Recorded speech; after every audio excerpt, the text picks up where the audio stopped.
والصلاة والسلام على أشرف الأنبياء والمرسلين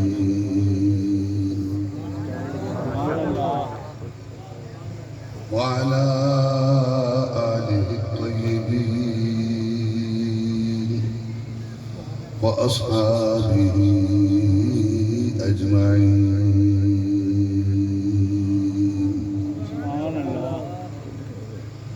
أما بعد فأعوذ بالله من الشيطان الرجيم. بسم الله الرحمن الرحيم.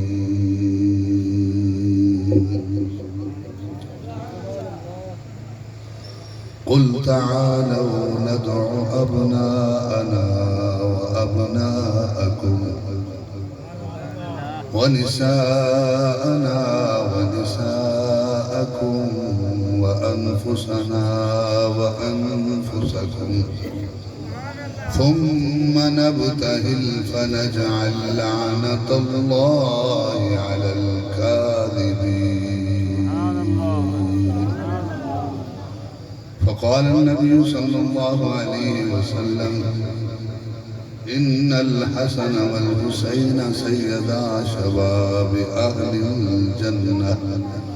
صدق الله مولانا العظيم وبلغنا رسوله النبي الكريم ونحن على ذلك من الشاهدين والشاكرين والحمد لله رب العالمين. إن الله وملائكته يصلون على النبي يا أيها الذين آمنوا صلوا عليه وسلموا تسليما. اللهم صل على سيدنا ومولانا محمد وعلى آل سيدنا ومولانا محمد وبارك وسلم. سب احباب مل کر دل کے حضور اور شوق کے ساتھ اپنی توجہ آقا نامدار حبیب کردگار جناب محمد رسول اللہ صلی اللہ علیہ وسلم کی بارگاہ میں اپنی توجہ اور دھیان پیش کرتے ہوئے بلند آواز سے درود پاک پڑھیں. اللہم صلی علی سیدنا و مولانا محمد وعلی آل سیدنا و مولانا محمد مبارک وسلم. ابھی آپ پھر بلند آواز سے پڑھیں. بہت سے لوگ خاموش بیٹھے ہیں. یہ موقع نہیں کہ میں اس کی فضیلت اس وقت بیان کروں. بس اتنا کہہ دیتا ہوں کہ اگر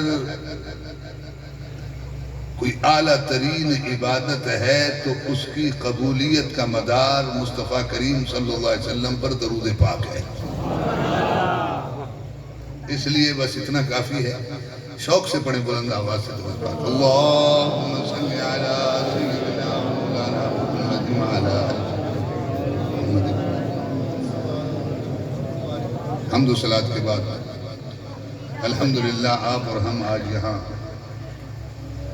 سید الشہداء امام علی مقام حضرت سیدنا امام حسین رضی اللہ تعالیٰ عنہ کی بارگاہ میں سلام عقیدت پیش کرنے کے لیے جمع ہوئے ہیں. اور مجھے جب یہاں آ کر پتہ چلا اور دوستوں نے حکم فرمایا تو میرے لیے یہاں حاضری بھی سعادت تھی. اور جید فاضل علماء کرام یہاں موجود ہیں اور ان کے علمی روحانی بیان سے آپ اور ہم سب مستفید ہو رہے تھے. اللہ کرے زور بیان اور زیادہ. دعا گو ہوں اور بس چند باتیں آپ کی خدمت میں پیش کرتا ہوں. بلکہ چند باتیں کیا، صرف 4 قرآن کریم کی آیتیں پیش کروں گا اپنے امام علی مقام امام حسین کے تعارف میں. اور ایک آیت پیش کروں گا یزید کے تعارف میں. اور یہ اس لیے بھی ضروری ہے کہ دنیا میں ایک چینل پیس چینل کے نام سے چل رہا ہے جس میں ڈاکٹر ذاکر نائک جو اپنے آپ کو اسلامی اسکالر کہلاتا ہے، اس نے گزشتہ کچھ عرصہ پہلے یہ حضرت سرائی کی کہ معاذ اللہ یہ 2 شہزادوں کی جنگ تھی. یزید بادشاہ تھا اس لیے حسین نے خروج کیا اور بغاوت کی. معاذ اللہ معاذ اللہ. وہ بھی صحابی رسول کے بیٹے ہیں اور وہ بھی صحابی رسول کا بیٹا ہے، لہذا جنگ تو دو شہزادوں کی تھی، اور بادشاہ وقت کے مقابلے میں نکلنا یہ خروج کہلاتا ہے، اور یہی فقہاء نے خروج کی تعریف کی ہے۔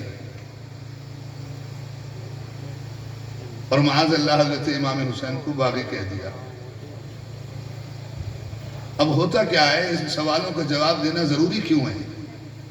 اس لیے کہ چینل جو ہے یہ آج کل گھر گھر میں پہنچا ہوا ہے، اور جب کوئی سنتا ہے تو بہت سے لوگ تو لبرل ہیں، وہ مذہبی کوئی بھی بات ہے تو وہ کہتے ہیں یہ مولویوں کا جھگڑا ہے، اس میں ہمارا کیا تعلق، یہ مولویوں کا مسئلہ ہے۔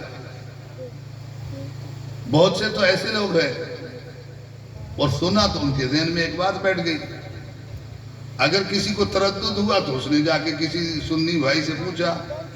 اب ہمارے سنی بھائی علماء کی صحبت کم اختیار کریں، علماء کی صحبت میں نہ جائیں، اور اپنے کام سے مصروف رہیں، بس نماز پڑھی، کچھ جلسوں میں آئے، ایک کان سے سنا دوسرے سے نکل گیا، تو وہ اس سوال کا جواب اطمینان بخش نہ دے سکے تو مزید وہ اسی بات پر مصر ہو جائے کہ بالکل ایسا ہی ہوا ہے، دو شہزادوں کی جنگ تھی۔ تو آئیے ہم اپنے امام کا تعارف اللہ کے قرآن سے کریں۔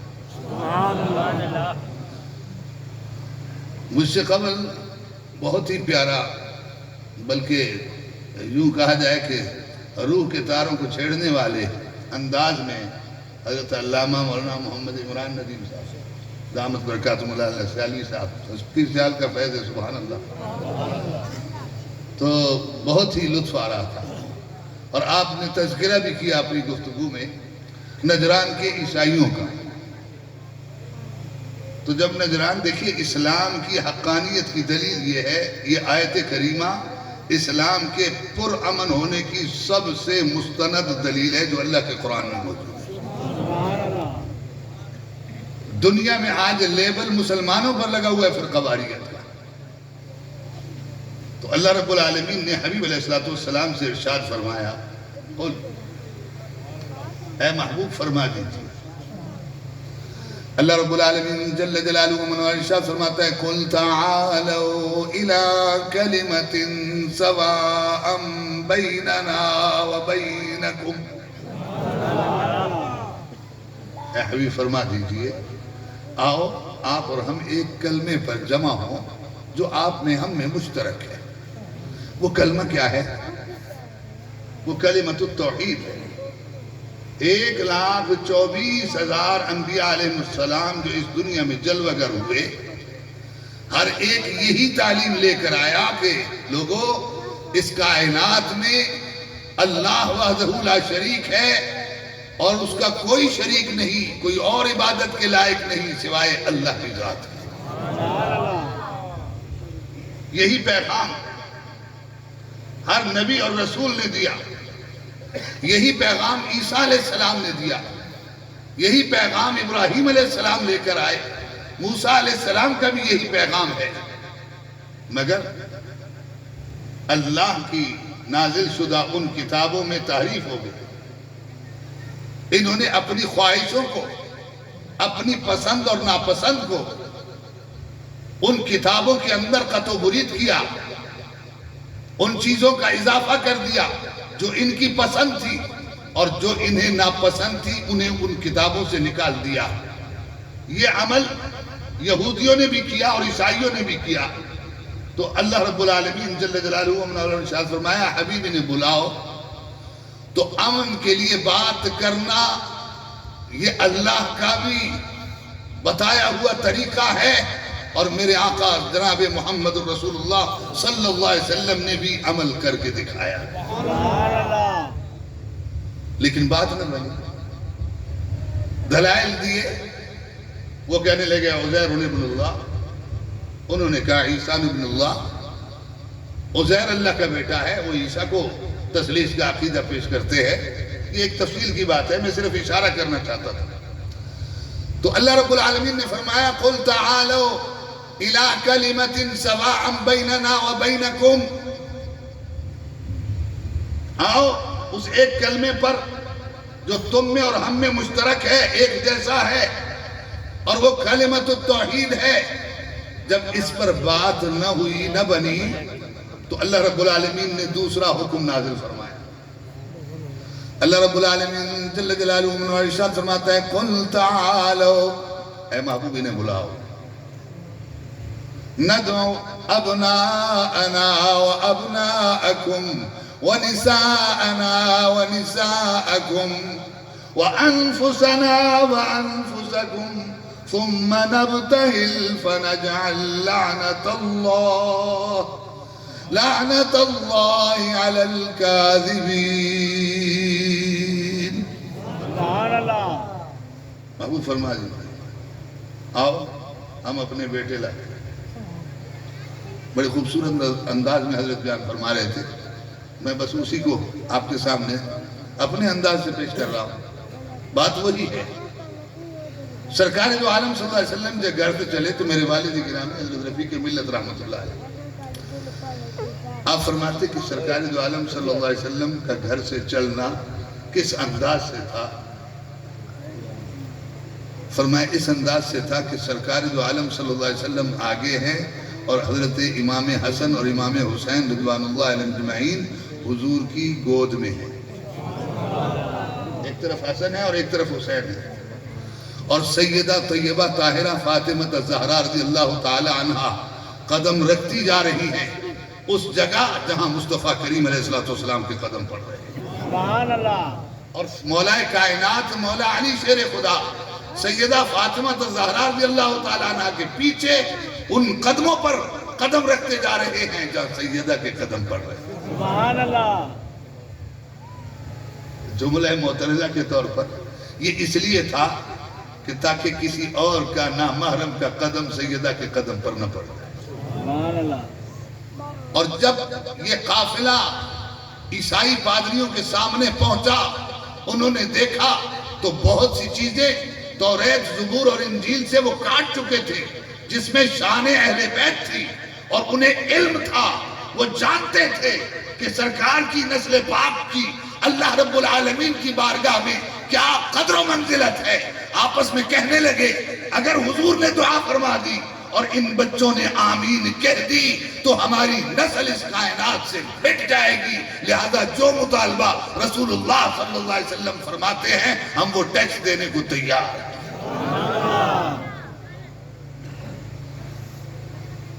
اس آیت کریمہ میں حضور اکرم صلی اللہ علیہ وسلم نے اپنا بیٹا قرار دیا۔ اس آیت مبارکہ کے اس لفظ کی تفسیر کسی مفسر کی تفسیر کی ضرورت نہ رہی جب رسول اللہ صلی اللہ علیہ وسلم نے خود تفسیر فرما دی۔ سبحان اللہ۔ تو حضور نے اپنے امام حسین کو اپنا بیٹا قرار دیا، اور وہ صحیح مسلم کی حدیث حضرت نے پڑھ دی ان ابنی ھذا سید۔ تو یہ بیٹے ہیں حضور صلی اللہ علیہ وسلم، امام حسن ہو یا امام حسین ہو۔ تو اس آیت کریمہ میں امام حسین کی عظمت اور شان کا بیان ہو گیا کہ یہ حضور کے بیٹے ہیں۔ اور پھر اس سے اگلی ایک اور آیت اللہ رب العالمین جل جلالہ ارشاد فرماتا ہے انما یرید اللہ لیذہب عنکم الرجس۔ یہ کلمہ حسر ہے، اس کے سوا اور کچھ بھی نہیں۔ پھر حسر کی اقسام ہیں اور وہ آپ احباب کا موضوع نہیں ہے، اس لیے میں اشارہ کر کے جا رہا ہوں۔ بس انما یرید اللہ، رب العالمین نے ارادہ کر لیا، اس کے سوا اور کچھ بھی نہیں۔ کیا ارادہ کر لیا ہے؟ فرمایا اے اہل بیت، ہر قسم کی پلیتی تم سے اللہ رب العالمین دور کر دے۔ انما یرید اللہ لیذہب عنکم الرجس اہل البیت ویطہرکم تطہیرا، پلیتی دور کر دے، تمہیں پاکم پاک کر دے، صاف ستھرا کر دے۔ اب آپ کہیں جائیں تو آپ کہتے ہیں بھئی اکیلے گئے تھے کہ نہیں جی میں گھر والوں کے ساتھ گیا۔ یہ جملہ بولتے ہیں؟ بولیں؟ تھک گئے ہیں، بس 5-7 منٹ اور لوں گا۔ یہ جملہ بولتے ہیں کہ نہیں بولتے؟ بولتے۔ کیا کہتے ہیں؟ گھر والوں کے ساتھ گئے تھے۔ تو اب بتائیے یہ جب آپ کہتے ہیں کہ گھر والے نال آن، تو گھر والے نال آن میں گھر والی جو ہے وہ بیوی کہتے کیا کہتے ہیں، بیگم جو ہے وہ آپ کی وہ شامل ہے یا نہیں؟ شامل ہے نا؟ تو اسی طرح یہ آسان سے ترجمہ ہے۔ اہل بیت سے مراد میرے آقا سید العالمین محمد الرسول اللہ صلی اللہ علیہ وسلم کی تمام ازواج مطہرات۔ اب جب یہ آیت نازل ہوئی، اور بچے تو شامل ہیں ہی، لیکن میرے آقا علیہ السلام جانتے تھے کہ صدیوں بعد میری امت میں میرے اہل بیت کے دشمن پیدا ہوں گے جو میرے شہزادوں کی اہل بیت ہونے کا انکار کریں گے۔ آج تک 14 صدیوں میں بھی کتابیں پڑھتا ہوں، جو میرا مطالعہ ہے، میں نے کہیں پہ نہیں دیکھا کہ کسی نے ازواج مطہرات کے اہل بیت ہونے کا انکار کیا۔ اگر کسی نے اہل بیت ہونے کا انکار کیا تو شہزادوں کے اہل بیت ہونے کا انکار کیا کہ حسن اور حسین اہل بیت نہیں ہیں۔ تو میرے آقا صلی اللہ علیہ وسلم نے اس آیت کی تفسیر عملی خود پیش کر دی۔ سرکار دو عالم صلی اللہ علیہ وسلم نے ایک چادر لی جسے کسا کہتے ہیں، یہ یمنی چادر تھی، سرکار نے اوڑھی، اور سرکار نے ایسے نہیں اوڑھی کہ صرف ان بچوں پر اڑا دی اور اللہ سے دعا مانگ دی یا اللہ یہ اہل بیت ہے، نہیں، سرکار نے اپنے آپ کو اس چادر میں رکھا، سیدہ کو شامل کیا، مولا کائنات کو شامل کیا، حسنین کریمین کو شامل کیا، یہ سب جمع ہو گئے۔ حضور علیہ السلام نے اپنے رب کی بارگاہ میں ہاتھ اٹھا دے، اللہم ہؤلاء اہل بیتی، اے میرے مولا یہ میرے اہل بیت ہیں۔ تو یوں امام حسین اس چادر میں بھی اس آیت کی تفسیر میں شامل ہیں، تو یہ آیت بھی ان کی شان میں ہے۔ اب چوتھی آیت سن لیجئے، اللہ رب العالمین جل جلالہ فرماتا ہے، قل اے محبوب فرما دیجئے، لا اسألکم علیہ اجرا الا المودۃ فی القربى، میں تم سے اللہ کی وحدانیت، ایمان جیسی دولت تم تک پہنچانے میں تم سے اس کا بدلہ نہیں مانگتا، قرآن جیسی نعمت تمہیں لا کر دی اس کا بدلہ نہیں مانگتا، تمہیں حلال اور حرام میں تمیز پیدا کر دی اس کا بدلہ نہیں مانگتا، نماز کا بدلہ نہیں مانگتا، یہ جو کچھ دین ہے اللہ کا تم تک پہنچایا ہے، میں اس کا صلہ اور بدلہ تم سے کچھ نہیں مانگتا، بس اتنا چاہتا ہوں کہ تم میرے بچوں سے پیار کرنا، الا المودۃ فی القربى، بس میرے بچوں سے پیار کرنا، پیار کرنا، پیار کرنا، سمجھ میں آ رہا ہے؟ کیا کرنا؟ حسن اور حسین سے پیار کرنا۔ اللہ اکبر، حضور یہ چاہتے ہیں تم سے کہ تم میرے بچوں سے پیار کرو، اور پھر ایسے ہی نہیں ہے، سرکار حسنین کریمین جلوہ گر ہوتے، گود میں ہوتے تو سونگتے، پھر ادھر سے سونگتے، پھر چومتے، پھر چومتے، صحابہ پوچھتے یا رسول اللہ کیوں؟ فرمایا اس لیے کہ یہ جنت کے پھول ہیں، میں سونگتا اس لیے ہوں کہ یہ جنت کے پھول ہیں، اور اللہ کی بارگاہ میں عرض کرتے مولا میں ان دونوں سے پیار کرتا ہوں، اور میرے مولا تو بھی ان سے پیار کرنا۔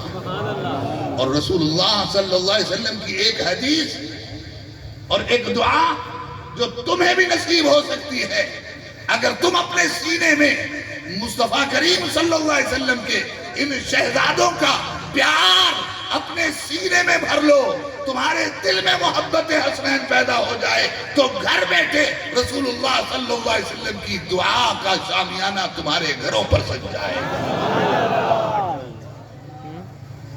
کیا فرمایا مولا؟ جو حسنین سے پیار کرے تو ان سے بھی پیار کرے، جو حسن اور حسین سے پیار کرے تو ان سے بھی پیار فرما۔ اور آخری ان چاروں آیتوں کے بعد ایک حدیث جو میں نے پڑھی آپ کے سامنے، حضور نے فرمایا ان الحسن والحسین سیدا شباب اہل الجنہ، حسن اور حسین جنت کے جوانوں کے سردار ہیں۔ جنت کی سیادت مصطفیٰ کریم نے اعلان کر دیا کہ جنت کی سیادت حسن اور حسین کے پاس ہے۔ آپ نماز پڑھتے ہیں، آپ نے کلمہ پڑھا ہے، بدلے میں کیا ملے گا؟ بولیے جنت۔ ماشاءاللہ مجاہد ہیں، سمجھ گئے بات، بلند آواز سے کہیں کیا ملے گا؟ جنت ملے گی نا۔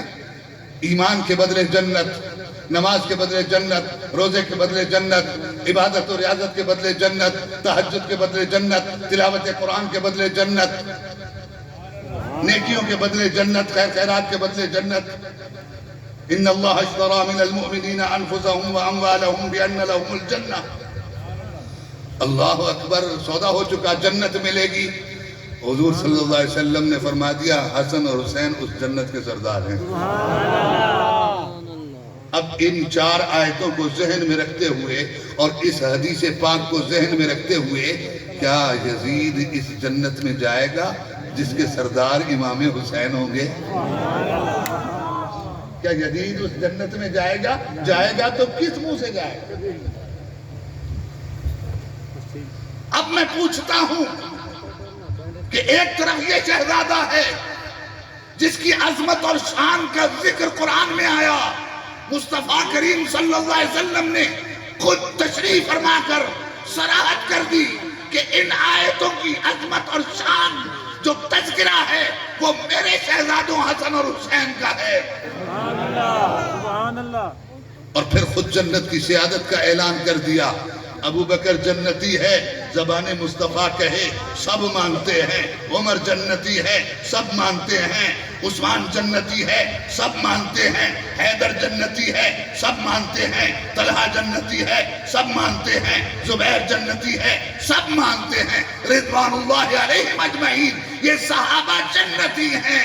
سیدنا صدیق اکبر رضی اللہ تعالیٰ عنہ سے لے کر حضرت سیدنا امیر معاویہ رضی اللہ تعالیٰ عنہ تک سب صحابی جنتی ہیں۔ کل وعد اللہ الحسنی، اللہ نے سب کے ساتھ بھلائی کا وعدہ کر لیا ہے۔ محبوب کے صحابہ ہو وہ جنتی ہیں، اور جنت میرے مصطفیٰ کے شہزادوں کی میراث ہے۔ جنت ان کی میراث ہے۔ اب امام حسین جنت کے سردار ہیں۔